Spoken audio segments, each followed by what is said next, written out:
Hal ini yang membuat Davina bertekad untuk pergi dari rumah. Davina berdiri di depan mobil putih dengan koper hitam di samping kakinya. Tangannya terangkat menunjuk ke arah Pak Nopan dan Bu Mayang. Ekspresinya keras, matanya tidak berkedip.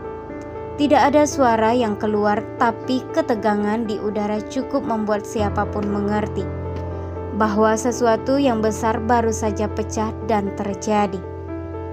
Di hadapannya berdiri Nopan dan Mayang, disusul oleh Jihan. Nopan mengenakan kemeja abu dan rompi hitamnya. Wajahnya biasanya sangat tenang, tapi sekarang dipenuhi dengan rasa gugup dan penyesalan. Mayang berada tepat di sampingnya, mengenakan setelan pink muda. Tangannya menggenggam erat seolah-olah ingin berpegangan agar dirinya tidak terjatuh. Beberapa menit sebelumnya Davina baru saja pulang. Ia mendengar pintu ruang kerja terbuka sedikit. Dari dalam terdengar suara Nopan menyebut nama Rian. Karena sebelumnya beberapa hari yang lewat, Davina juga mendengar akan hal itu. Namun Mayang dan Nopan masih bisa mengelak dan berkelit. Tapi kali ini Davina mendengar lebih jelas lagi. Dan kecurigaannya bertambah ketika ia mengetahui kalau papanya sendiri yang telah membuat Rian tiada. Pada saat ini Nopan merasa cemas dan panik karena menurutnya Davina mulai mencurigainya. Dan dia sangat mengetahui jika Davina adalah orang yang cerdas. Dia tidak akan membuat rasa penasarannya diam saja. Pasti Davina akan mencari tahu lebih lanjut tentang apa yang telah saya lakukan, ucap Nopan kepada Mayang. Kemudian Mayang berusaha untuk menenangkan Nopan agar Nopan tidak berbuat apa-apa dan tidak mengatakan yang sebenarnya kepada Davina. Terlebih lagi ia mengatakan sejujur-jujurnya. Lagi-lagi Davina telah mendengar percakapan mereka. Davina mengatakan jika ini bukan yang pertama kali tapi yang kedua kalinya. Davina mencoba mendekati pintu bersembunyi di balik tembok, menahan napasnya yang sangat panjang berusaha mencari tahu kebenaran. Nopan yang sedang bercerita lalu ia menceritakan malam kejadian pada saat ia bertemu dengan Rian. Sebenarnya ia sama sekali tidak sengaja untuk mendorong Rian. Rian terjatuh sendiri dan ia berusaha untuk menolongnya. Tapi sayangnya pertolongannya tidak sampai di tangan Rian dan Rian malah terjatuh dari ketinggian yang sangat tinggi. Kemudian Mayang menyambung cerita, suaranya pelan hampir berbisik.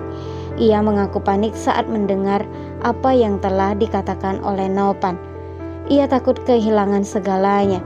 Dia pertama kali mengatakan jika Rian harus diamankan dan semua rahasia ini benar-benar harus diamankan. Ternyata dalang dibalik semua ini adalah Mayang sendiri. Ternyata Rian telah mengetahui semua rahasia Mayang pada saat itu. Makanya Mayang selalu bertindak jika dirinya bisa menyingkirkan Rian.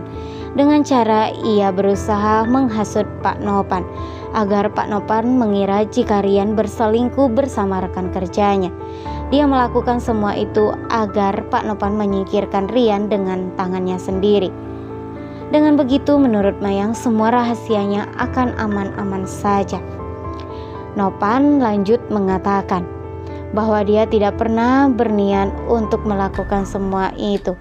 Namun Mayang berusaha untuk membuat Pak Nopan tidak merasa panik. Hal itu membuat Davina terus saja merasa sangat curiga terhadap obrolan mereka berdua. Betapa sangat kagetnya Davina ketika ia mengetahui jika papanya yang telah melakukan semua itu. Davina sangat kaget sekali. Davina mundur ke kamarnya, ia mengunci pintu. Dia duduk di lantai memeluk lututnya. Semua kenangan tentang Nopan berputar di kepalanya. Pria yang mengajarinya selalu bersikap baik, pria yang selalu ia hormati dan ia hargai selama ini, yang ia pikir jika pria tersebut adalah laki-laki yang sangat baik. Namun ternyata Davina salah. Semua yang telah ia lakukan untuk membuat Pak Nopan benar-benar merasa terpikir jika apa yang telah terjadi selama ini atas perbuatan Pak Nopan sendiri. Davina tidak tahu apa yang ia harus lakukan. Akankah ia masih bisa bertemu dengan Pak Nopan setelah mengetahui tentang semuanya? Saat ini Davina memikirkan jika dirinya sebaiknya pergi dari rumah untuk menghindari kekacauan yang telah terjadi. Semua pakaian-pakaian Davina telah ia masukkan ke dalam kopernya. Saat dia keluar dari kamar, dia sudah membawa keputusan. Dia tidak akan tinggal di tempat ini lagi. Dia tidak akan berpura-pura bahwa semuanya baik-baik saja. Dia akan pergi dan membawa kebenaran ini ke tempat yang seharusnya. Davina turun dengan koper kecilnya dan tas di tangannya. Nopan dan Mayang melihat dari ruang tamu, wajah keduanya langsung berubah pucat. Mereka mengetahui jika Davina telah mendengar semuanya. Davina tidak berkata apa-apa di dalam. Dia berjalan dengan lurus dengan tatapan kosongnya. Dia tidak mau berdebat dengan Mayang dan Nopan, kemudian pergi meninggalkan rumah. Davina langsung saja ke arah mobilnya, namun pada saat itu telah disusul oleh Mayang dan Nopan. Disusul lagi oleh Jihan. Jihan yang merasa sangat bingung sebenarnya apa yang telah terjadi. Kenapa Davina pergi dari rumah? Mayang mencoba untuk menghalangi Davina dan memegang tangan Davina. Davina menepisnya pelan, tatapannya tidak lagi sama. Tidak lagi ada rasa hormat dan tidak ada lagi rasa kasih sayangnya kepada kedua orang tuanya. Hal itu dilakukan oleh Mayang karena dia takut kalau sampai Davina membawa ke kantor polisi tentang cerita ini. Davina membuka pintu mobil, dia masuk, menyalakan mesin. Sebelum mobil melaju, dia menatap Nopan satu kali terakhir.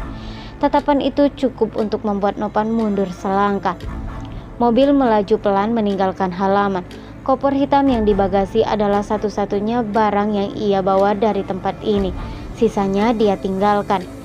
Di dalam mobil, Davina membuka ponselnya, dia membuka kontak Sena. Sepertinya Davina akan meminta bantuan kepada Sena agar Sena membantu dirinya. Sena yang benar-benar merasa sangat bingung karena Davina menelponnya dengan suara tangis. Kemudian Davina mengatakan apakah Sena ada di rumah. Tentu saja Sena mengatakan hal itu jika dirinya ada di rumah.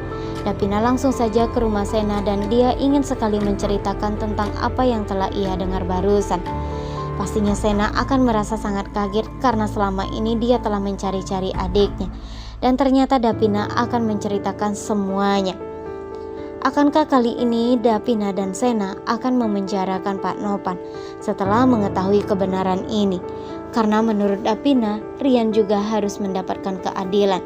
Davina tidak tahu apa yang ia harus lakukan dan ia perbuat. Dia tidak ingin melihat jika Rian benar-benar tidak memiliki keadilan, sedangkan orang yang telah membuatnya tiada telah hidup bahagia.